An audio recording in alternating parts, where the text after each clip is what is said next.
My name is Patrick Woodruff. I'm Miller's dad.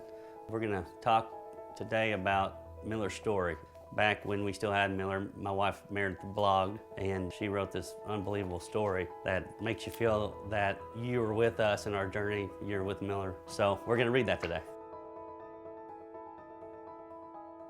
On March 28, 2011, I gave birth to our second son, Miller McNeil Woodruff. He was a picture of perfection, an 8-pound, 12-ounce bundle of pure joy. He was absolutely beautiful. Big-eyed. He looked like his daddy. Yeah. Their baby pictures. Looked a lot like Patrick did. So much alike. Everybody fell in love with him. It was around our second week at home that my mom began to make comments about his lack of movement. Miller just didn't seem to wiggle as much as most newborn babies did.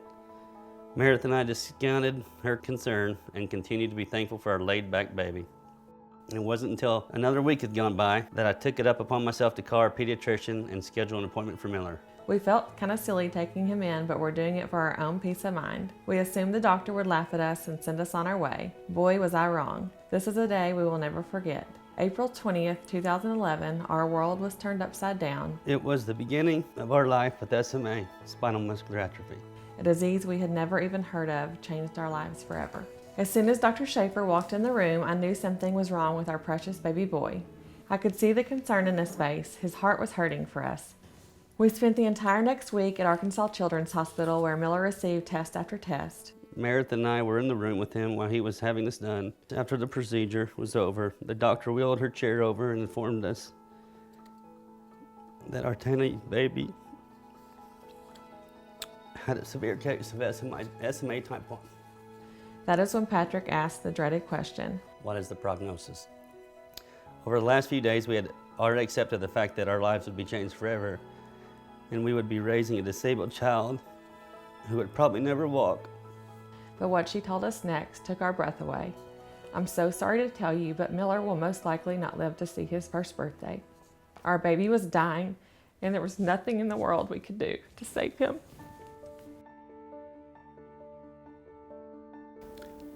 No one in northwest Arkansas, very few, I'm going to say less than 0.5% of the people had even heard of SMA, including ourselves. We felt certain that Miller had a purpose, and we were determined to give him the best possible life we could. When he was first diagnosed with SMA, that was, Meredith said, you know, he's going to have a good life and he's going to make a difference. And through the foundation, he has made a huge difference. The thing that has impressed me or been so amazing is it was never why us, why Miller. It was always like, okay, this is the purpose, this is what God's plan is for us, and we're gonna take it and we're gonna do something big with it, and we are gonna make a difference in people's lives. They were determined for his life to be as full as it possibly could be. And in those 87 days, my goodness, so many people got to meet him and got touched by Miller. I don't think you can imagine yourself having to deal with it until you're put in that situation. And they were two that had enough faith that they knew that God had a plan, and they wanted to be sure and use Miller for what God intended. And I think God intended for them to share him with the world and with grace, and they're continuing to do that.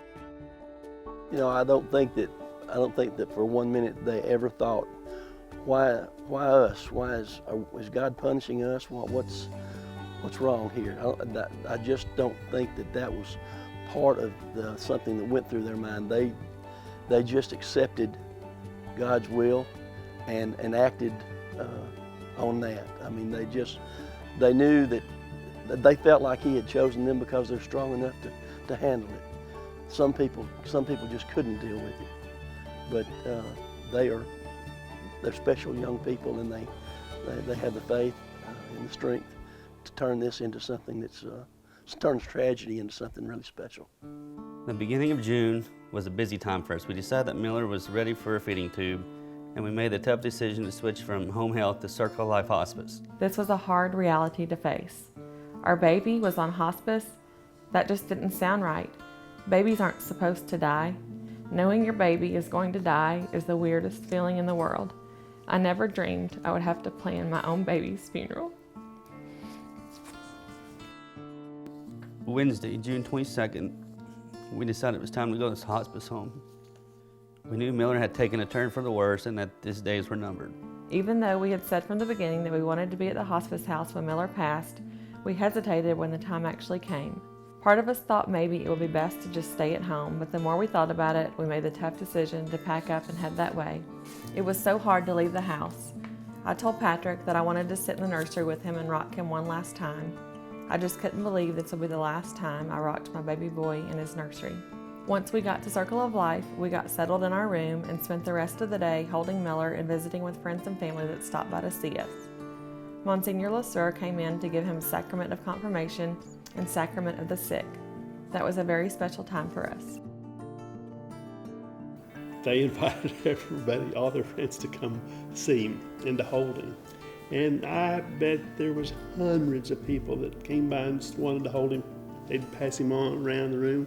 It was literally hundreds of people. Mm-hmm. They had everybody in and out of their house sharing their child, just like we all want to share our children, even though they knew that that time was going to be so short. It makes your heart smile to think about how they shared this with all their friends and people that they didn't even know. I mean, it just seems that every day there were new people coming into their lives and being concerned about them and concerned about Miller and just wanting to be a part of this tragic event. But it was, even though it was so sad to lose a child like that, it's.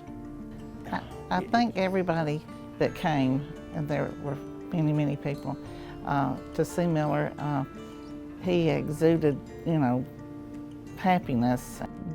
It wasn't just about helping Meredith and Patrick get through it, they were helping us get through it. They were always so concerned with how we were doing, because they knew it was obviously a devastating time for so many people. But just to have that insight and to have that perspective, to be worried about your friends in a time that knowing your child's life is going to be very short, to me just speaks volumes of their character and their love for their friends. God shared him with them, and they've shared him with all of us. He was a happy baby, and he never knew he was sick. He never knew that, and I get so much peace by knowing that. Everyone left the hospice house at around 10 o'clock p.m. and it was just the three of us. Patrick and I decided we would take turns holding him throughout the night. During my 1A to 3A shift, I gave him permission to go ahead and go to heaven.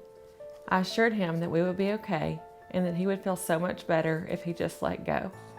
I knew he was fighting for us. He was working so hard. Patrick took his shift from 3 to 5 while I slept.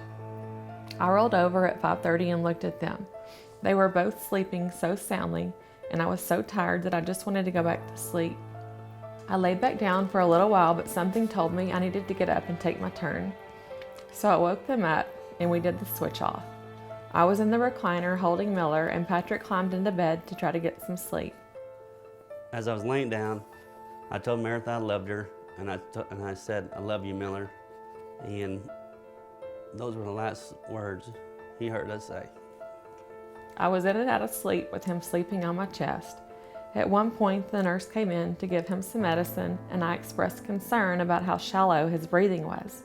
The nurse said that it was because he was so relaxed and told her that he didn't have a feeling at all that Miller would pass that night. So I calmed down and went back to sleep. I'm so thankful the nurse told us that, because if he had told us he thought it would be soon, we would have been panicked all night. When I woke up at 7:36 a.m., I had my hand on his back and I could tell he wasn't breathing. I yelled at Patrick to wake up and told him to come over there because I didn't think Miller was breathing. I came over there and put my hand on Miller's back, and we both just sat there in silence. We'd been warned that he may have episodes of not breathing and then start breathing again, so we didn't want to rush out there and get a nurse just in case this really wasn't the end. We didn't want it to be a chaotic situation, so we just sat. We sat for probably 5 minutes with our hands on his back. He was laying so still on my chest, and my heart was beating so fast that it almost looked like his heart was beating. I guess his heart was beating through mine. We finally decided to get the nurses. 3 of them came in. One listened to his chest. She listened for what seemed like forever. They turned the oxygen machine off so she could hear better. I think the second I heard the silence of the room without machines on, that is when it really hit me. It was silent. The room was so still.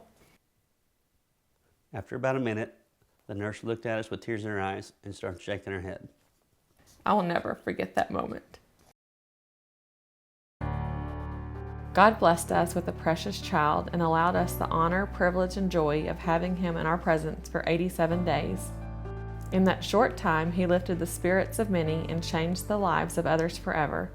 His life enabled us to experience the amazing power of love through the prayers and support of the countless number of wonderful friends and total strangers that shared this time with us. The sparkle in his big blue eyes, those long eyelashes, and that shy little smile warmed our hearts and leave us with cherished memories never to be forgotten. Even though his time with us was brief, it was wonderful, and he did, without a doubt, leave his mark. Our hearts are heavy, but our faith is strong that he is now safe and well in the arms of God, and we will forever be grateful that this little man passed our way. Patrick and I promised each other and Miller that we would make the best of this unfortunate situation and never let Miller be forgotten. As part of our commitment, we have started the McNeil Woodruff Foundation. Our goal is to raise awareness, fund research, and offer support to other families who are faced with this challenge. The foundation is doing something constantly. The Rogers High School football team, they all have the bands. They wear stickers on their helmets. There's a big banner out there for Miller. Well, it makes you so proud that the research has come so far. And even though it couldn't help Miller, there'll be a day, I think, when SMA will be a thing of the past. It's a good feeling. And I think that Miller's name will be associated with that cure. They get calls and emails daily about people that are in similar situations across the country. Not only children that are afflicted with SMA, but many other unimaginable situations. And they are right there calling those families, encouraging them, showing them that yes, you can do this. And just really, to me, that changes lives. We will do this by donating the money we raise to Arkansas Children's Hospital, Circle of Life Hospice, and Cure SMA. That was one thing Meredith said, that she was afraid of her baby being forgotten. He will never be forgotten. We'll be long gone. No one will remember us.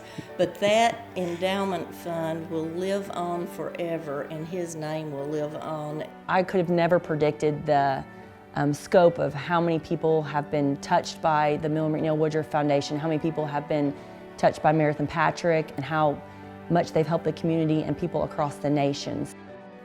Miller's story just hits people hard, and people just want to give to the cause, and to see them go through such tragedy and turn it into such a miracle and a blessing, and to do exactly what God put all 3 of them on this earth to do. He lived 87 days, and now look at what he's doing. He's touching thousands of people locally and around the world. Thanks to a lot of great supporters.